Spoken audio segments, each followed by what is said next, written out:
Bienvenue à la mini-méditation de l'Institut biblique belge.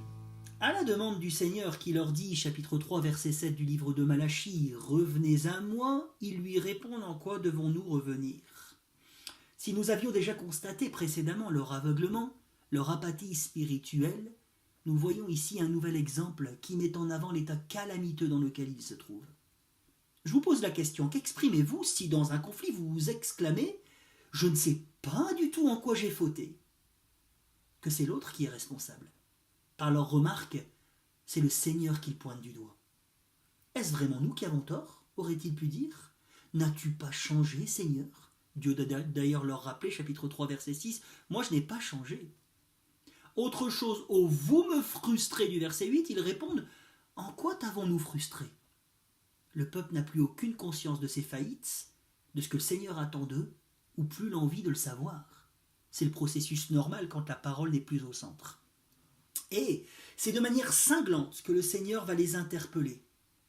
C'est dans le fait de négliger d'apporter vos dîmes et vos offrandes que vous m'avez frustré. Voilà en quoi vous avez mal fait. Vous voulez le savoir, c'est clair. Dans l'Ancien Testament, les Israélites devaient, selon la loi de Moïse, réserver un dixième du produit de leurs champs, de leurs vergers, de leurs troupeaux. Lévitique 27. À Dieu.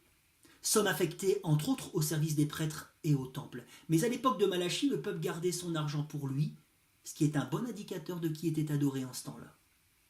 En retour à celui qui leur reste fidèle, verset 6, l'infidélité. En retour à celui qui leur donne tout gratuitement, l'avarice, la tricherie. C'est malhonnête au possible. Et cela avait des répercussions terribles, verset 9, pour les besoins du temple et ceux des prêtres, par exemple, qui devaient donc pourvoir à leurs besoins au lieu de se concentrer pleinement à leurs tâches. Alors vous allez me dire que les prêtres avaient aussi leur responsabilité en enseignant mal le peuple. Oui, tout à fait, nous le voyons au chapitre 2. Dieu leur lance néanmoins un défi dans sa grâce. Apportez vos dîmes. Il s'agit d'un ordre, et au lieu de voir pleuvoir des malédictions, vous allez voir pleuvoir un déluge de bénédictions. Ils joueront alors pleinement leur rôle de témoins pour les nations environnantes, celui d'une nation sainte, Exode 19, qui vit différemment sous la seigneurie du vrai Dieu et qui donne envie aux autres. Alors, mes frères et sœurs, si la participation financière des croyants dans le Nouveau Testament n'est plus soumise au même contexte, sous la loi du Christ, nous ne risquons plus d'être maudits, dans la perspective du Lévitique 26 par exemple, si nous nous montrons avares. Mais ne nous fourvoyons pas. L'importance de mon soutien financier, qui ne doit pas être forcé mais libre, pour les intérêts de Dieu, reste en vigueur dans le Nouveau Testament. Avec une promesse à la clé, je vous laisse lire 2 Corinthiens, chapitre 9, verset 6. Ma participation est même mise par l'apôtre Paul dans les sacrifices spirituels. Philippiens 4, 18.